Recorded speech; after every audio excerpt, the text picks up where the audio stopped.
Hey, Golden hey, arrived. Hello. Dropped out of college, but I'm still a freshman. What's good?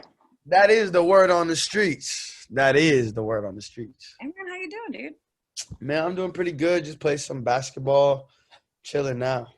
Straight chilling. Well, my name's Natasha Castles. Welcome to Phoenix, Nice to virtually. glad to be here.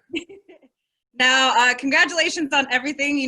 We're playing Mood basically every hour here on the radio, so definitely the streams are blowing up, all that good stuff. You got the double XL freshman cover that came out. Now, when you posted it, you basically said you kind of manifested this in 2016. Yeah. Um, who was there anybody on that cover, that 16 cover, that kind of directly influenced you?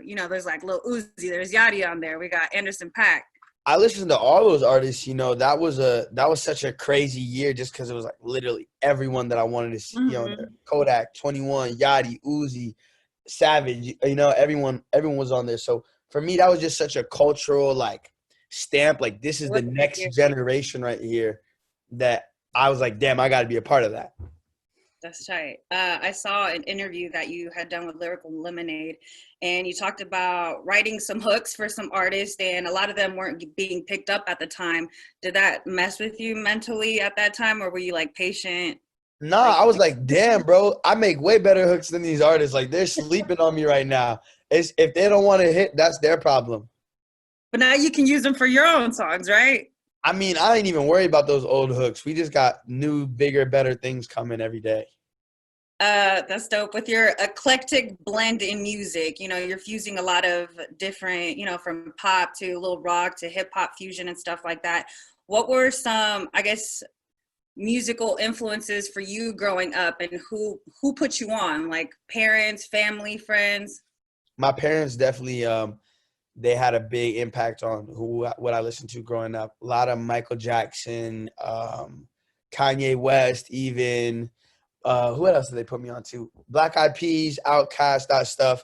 But really, like rap music, I kind of just got into myself, just being from the Bay Area and growing up in the times I grew up. We were listening to Chief Keef, Future, Young Thug in middle school, E40 even earlier than that. So it was both of those worlds that were able to combine, and then even going to college and being exposed to rock music and pop music and EDM and stuff like that. It's like I have way more sources to inspire me.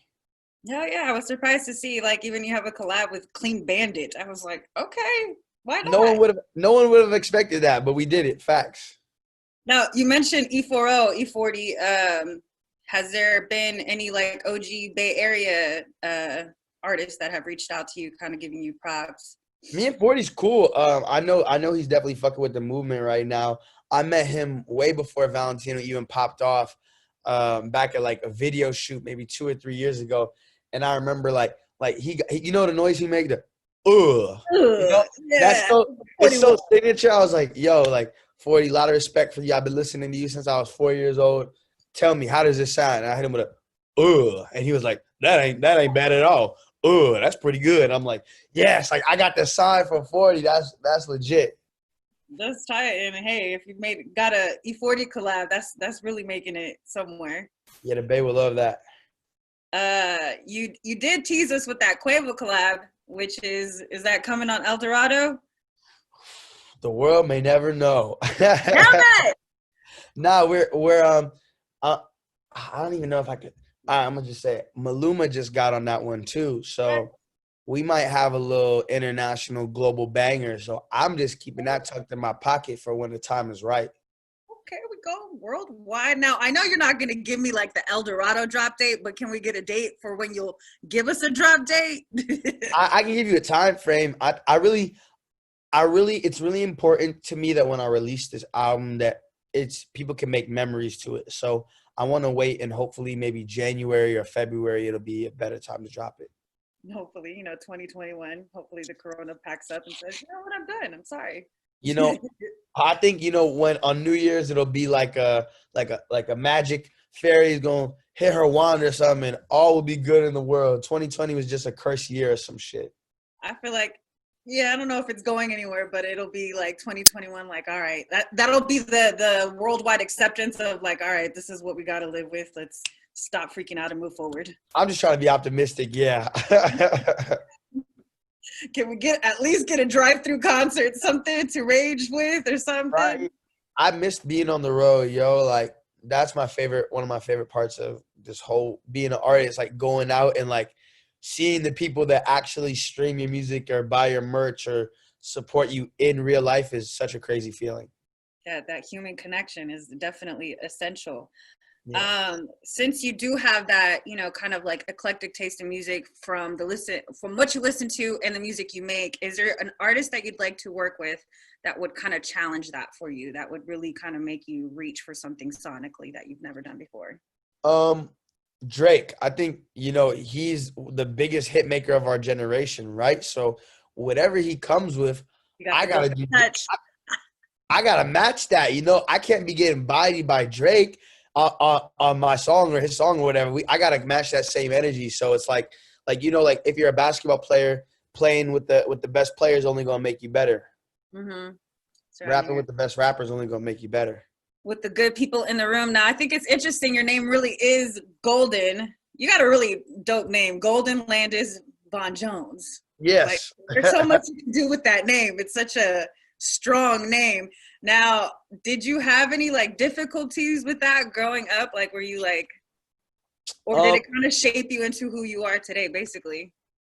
That I think like me being named Golden was kind of like a prophecy. Like with the name like Golden, you kind of have to do something cool. Like I can't be an accountant. That wouldn't work out, you know? So my parents naming me Golden, I think just gave me comfortability with being different, you know, and accepting being different from everybody else. No one else really has that name, and I always stood apart. I had a big afro growing up my whole life.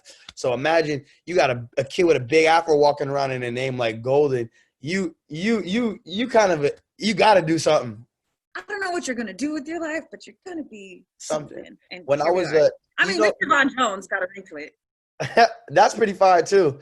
You remember like elementary school, there'll be like student of the month or whatever, and everybody had to like write them a letter or whatever. Did you guys do that? No, I didn't do that. Dang, I'm missing out. Y'all ain't had the positive affirmation. Y'all wasn't ready for that yet. Damn, that's cold. Were they writing you notes for student of the month? Yeah, every kid got it eventually, or student of the week or whatever. But I remember when it was my turn to be student of the week, they literally like there were kids that were writing like, yo, I know you're gonna be famous one day because I had done one Honda like car commercial or whatever. But those kids are actually kind of right looking back at it now. Like, hey, thanks guys. That's right. What kind of a student were you? I was a good student, but I would always I was like a really good student for the most part, but like there was like a couple times where I wasn't, and like when I wasn't, I was wilding out, like firecrackers in the bathroom, or like I feel like you're the type to get away with stuff because you just got like this charisma of like, oh, what? My bad. I didn't mean to disturb. But I'm really not trying to disturb nobody. Like 99% of the time, I was like a very good kid. But then, you know, at 1%, had to live on the edge a little bit. Now we all staying home, staying out of trouble for now. Do you have like a schedule that you try to abide to while you're in quarantine mode? I try to make a schedule, but it's like hard to stick to a schedule when I feel that. Theoretically you're like, I could just sit on the couch and watch TV and play Xbox for like an extra 2 hours. So, but no, I feel that. I told I start writing like a journal of, all right, tomorrow I'm waking up at 6 a.m., taking the dogs for a walk. I wake up like at 11, like, fuck. You're like, where did the day go? I'll try again tomorrow. Yeah, there's always the next day. Congratulations on the hit. Mood is definitely a banger, and I'm looking forward to El Dorado and the features on there and the album dropping and just all you see. Not putting too much out there. Hopefully January, February, whenever that happens. But I appreciate you taking the time to talk to me today. Thank you for taking the time to listen. 24kGOLDN. Thank you for playing my song.